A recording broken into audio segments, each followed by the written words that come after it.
Joe Blake died recently on February 15th, 2022.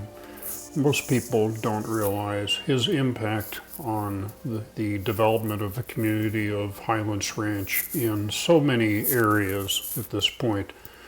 Joe himself said that he had very little skills coming into the job when he started in 1980, and yet we found his ability to work with other people, make everyone feel special, is what made him a much unique character in the development of Highlands Ranch. This video tribute will point out some of the areas of Highlands Ranch and how they got developed that Joe had a role in his most unique way of finding consensus and getting things done at this point. He truly led a wonderful life in many areas. This focuses on what he did to make Highlands Ranch the unique community that it is today. I hope you enjoy. Here's what some community leaders who worked with Joe Blake had to say about him. My name is Gary Debus. I served as community manager for the Highlands Ranch Community Association for 20 years and spent many of those years working alongside Joe Blake while he worked with Mission Viejo Company and then later on Shea Homes. Joe went on to serve the greater state of Colorado and the Denver metro area in many other capacities, but he left a real mark on Highlands Ranch. He was one of the world's greatest mentors, and he was the definition of gentleman. A diplomat, he treated everyone with respect and dignity, and he always greeted you with a friendly smile and would ask about you and what was important to you. He would know your family's names and know what made you tick. When I grew up, I want to be like Joe Blake. That's what I tell people often when they ask me where my career was going. And yes, the world needs more Joe Blakes. About to get some thoughts from an early executive with Mission Viejo here named Joe Blake. So Joe, thank you for coming and sharing some thoughts about your earliest memories in the almost 20 years that you worked for Mission Viejo, who eventually then became Shea Homes. Right. You have many aspects of your education and career before that, and many things that you've done after that as well. And so we'll just touch on those just briefly, but the focus of this today, we're talking about your time here in Highlands Ranch and what roles you played to get this lovely community developed from an infrastructure point of view, and anything else you'd like to tell us. And it was during that time that I heard, you know, that Mission Viejo, which had been building this community in Aurora, Mission Viejo, Aurora, had been looking at the possibility, and then of course did, take an option on the Marvin Davis option about the acquisition of Highlands Ranch. How John heard about the HR job. But the man that I knew who brought me the opportunity to be with Mission Viejo was Jim Nicholson, who was practicing law with the law firm that Mission Viejo was using to get its entitlements started, to get its planned unit development approved. And Jim called me and said, "Hey, Joe, they're looking for someone with a legal background, someone who's been familiar with local government and deals with the legislature. And also they'd like to have someone who's kind of a local boy who can help guide them around on some of the local issues here." They had, as I recall, they had taken this option on Highlands Ranch in 1978 with the understanding that they would have 2 years within which to get the planned unit development approved and through the county. So they brought a fabulous team of individuals from California to work on that with a fabulous group in Douglas County. Joe talks with Phil Riley. So I heard from Phil Riley, who was the president of Mission Viejo Company in California. he had me come out to California to meet with him. Then my wife and I came out, Elizabeth and I went out, and they offered the job, and it was unbelievable. I mean, the opportunity. But I have to say, I had no background, Joe claims to have no expertise in the areas needed. no real expertise in any of the things that I was being called upon to do. I was, the title was Senior Vice President just Senior Vice President. But under that was all of the government relations, all of the legal. I was inside counsel. And then I was responsible for the finance side of this, the issuances of bonds, the mortgages. So When did you start officially with Mission Viejo? yes, I started officially in January of 1980, and stayed there with Mission until, and Mission at the time was owned by Philip Morris. You know, you look at these roads, you Highlands Ranch Boulevard, all of those roads were built at capacity to begin with, because these were real visionaries, the people. Joe was involved in a C-470 delegation. So one of the early things we did, we built a delegation, including Littleton, including others further west, the elected officials, and would annually go back to meet with our Washington representatives to say, we need to have C-470 funded. That was a big deal. Joe talks about working with Littleton to get things done. So there was a lot of tension, and appropriately so. You're going to be building a lot of traffic on Broadway because people are going to be coming out that way. But we worked together on a lot of different things. Did you have personal involvement in that? Don't be modest here. Well, I did, because we needed to work things out. We needed to make them work. And I'm told that that's your skill in getting groups that might have conflicting points of view, well, in finding a middle ground. Thank you. I thank you. I enjoy doing that. It's something that when you can see the benefits for everybody, and you can get everybody to say, okay, let's see if we can't get this done. Joe talks about his involvement in getting Centennial Water established. When we were going to build Centennial Water and Sanitation District, and I chaired that also for all those years. So, by the way, we set up separate metro districts. We had 5 metro districts, and we had service districts for the Water and Sanitation District, and a master district called Centennial Water and Sand. Joe talks about how South Platte Reservoir got built. But then we also, we worked, it was funny, Kiewit was building, they had a plant over where the South Platte River, where the South Platte Reservoir is today. And I remember we talked to them and said, hey, you're going to be getting out of there one day, and we would like to build a reservoir there. This is Centennial Water and Sanitation District. And construction companies are wonderful. Kiewit's a good company. This is what became the South Platte Reservoir. Yes. And we said, well, wouldn't you like to? No, we don't want to work with you. So we said, all right, I'll tell you, we don't want to do this, but we'll do it this way. We'll condemn you. And then they said, well, why don't we work together? That's a good idea. Let's work together. So that is a great story. And by the way, I think that was completed in 2007. And I was fortunate to come back out and asked to speak at that. And I pointed out, as I remember, I'm doing this from it's about 4,500 acre feet of storage in there, and it's all based on runoff. I mean, it's all surface. Yeah, it's right. I mean, it did not have a priority going into it.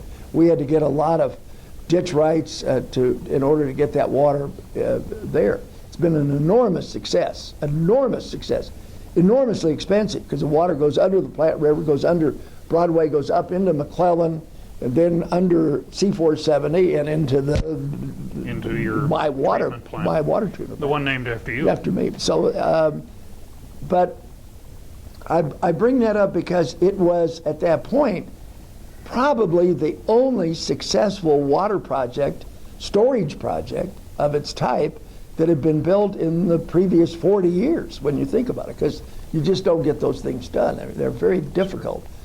And by the way, I loved water. The whole issue of water, we had John Hendrick here. We had a fabulous board, Centennial. Fabulous. Terry Kershiznik. I mean, these were people that were just, they were brilliant. They were, Later on, Rick McClough yes, Rick in McLeod. '86 started, Yes. and he had very nice things to say about you Oh, and your involvement Thank you. in making these things work smoothly. Well, it was fantastic. Joe used his mortgage industry contacts to get favorable commitments so that Highlands Ranch could offer attractive mortgages for the first owners.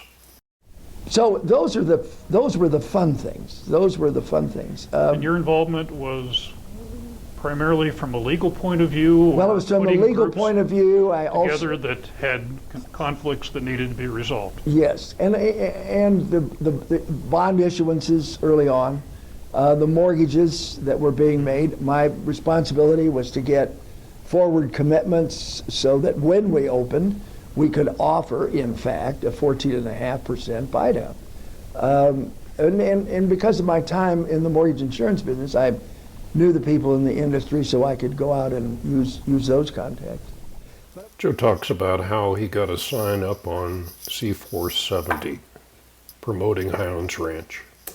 But what they had in California on Interstate 5 were 5 signs that said, next turn, Mission Viejo. And they said, Joe, you get us signs. We want signs on C470 that say Highlands Ranch next 3X. So I worked with the highway department. We can't. We'll do it. Joe, we'll do it if you guys will incorporate, because we don't do it to deal with the development. We're just not going to do that. And we tried everything we could. I had the funniest thing happen. I've worked with virtually all the governors since day one. And I was at the governor's mansion when Governor Romer was governor. And I found myself sitting next to the head of RTD and the head of the highway department.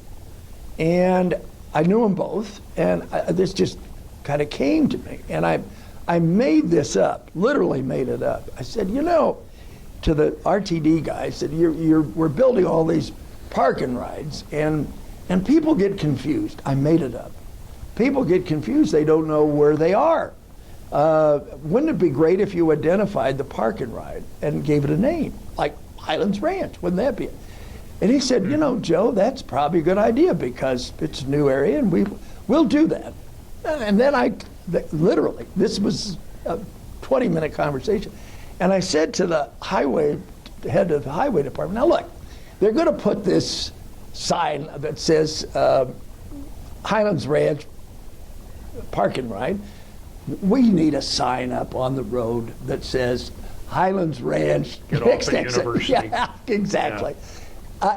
And I remember when they came out and put the sign up, I took my family out on the north side of C470 of C470 to point out what was happening there. It was such a joy, and I finally got the dadgum thing done.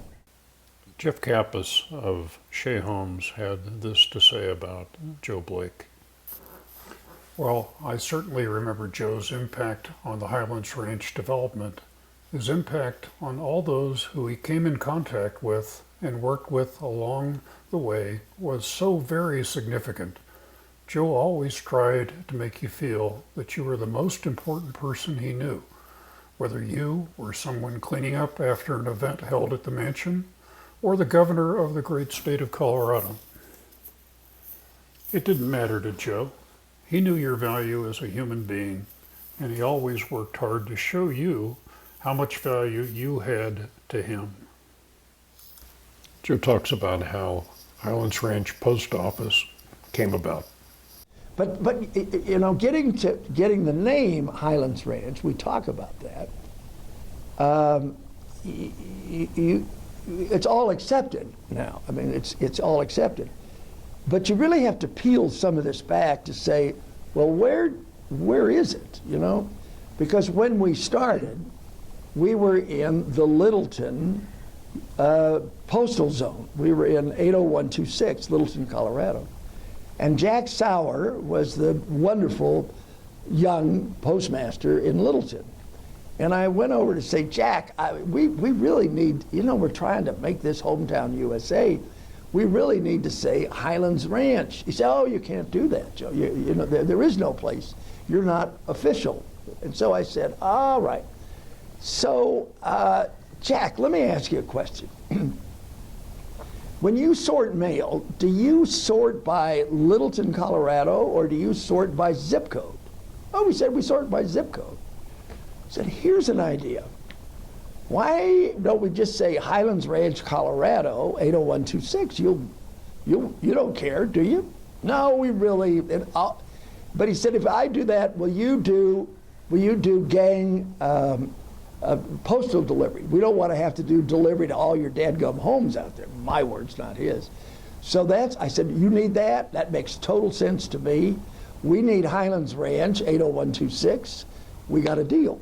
So that's how Highlands Ranch got started in the postal zone. And this is prior to the post office at Quebec and I was just going to say, the first time the name Highlands Ranch, Colorado, ever appeared was at that post office down the way on Quebec. which ultimately became multiple zip codes Correct. But later on. but we're still now recognized as Highlands Ranch. So we did everything we could to get the name Highlands Ranch involved. You know, getting the first high school named Highlands Ranch here was not the easiest thing in the world, but it honored our history, and it honored, and working with the Douglas County School District was fun getting that done as well. Here's what Rick O'Connell had to say about working with Joe Blake. Joe Blake played a key role in the relationship between Douglas County School District and Mission Viejo Corporation during the time of massive growth in the county. Joe was always willing to listen to any requests or concerns we had and work with his company to ensure the children of the district continued to receive an excellent education. He was well liked and respected by the Board of Education and the administrative staff. Joe Blake was truly a class act. Communication with the community, particularly in the early days, was so important. Yeah. Oh, I mean, and at the branding time, we would have the whole community out for a big community picnic. I mean, it was a big deal for 3 or 4 years. You'd have, well, the initial, you might have had 50 people, then you had 400 people, then you had maybe 1,000, and then, you know, that's one thing that you learned in this, and that is that you had to retell the story all the time, because you had people moving in who were not aware of what the promises were, of what we are trying to accomplish. And so our communication with our own constituents was a really important aspect of why we were so successful. Joe talks about Mission Viejo's emphasis on celebrating the history of the area. You know, thank you for bringing that up, because the way in which Mission and those early plans celebrated the history of Highlands Ranch, that mansion, everything south, you know, that's left open. That's left open. The windmill, the stone windmill, the open sense that it's some of the most beautiful area, and the most beautiful area in Highlands Ranch was part of the conservation easement. Joe tells the story of how he got Highlands Ranch re-entered into the RTD district. Highlands Ranch was not part of the regional transportation district. It had been originally, And I had two great friends who were in the General Assembly.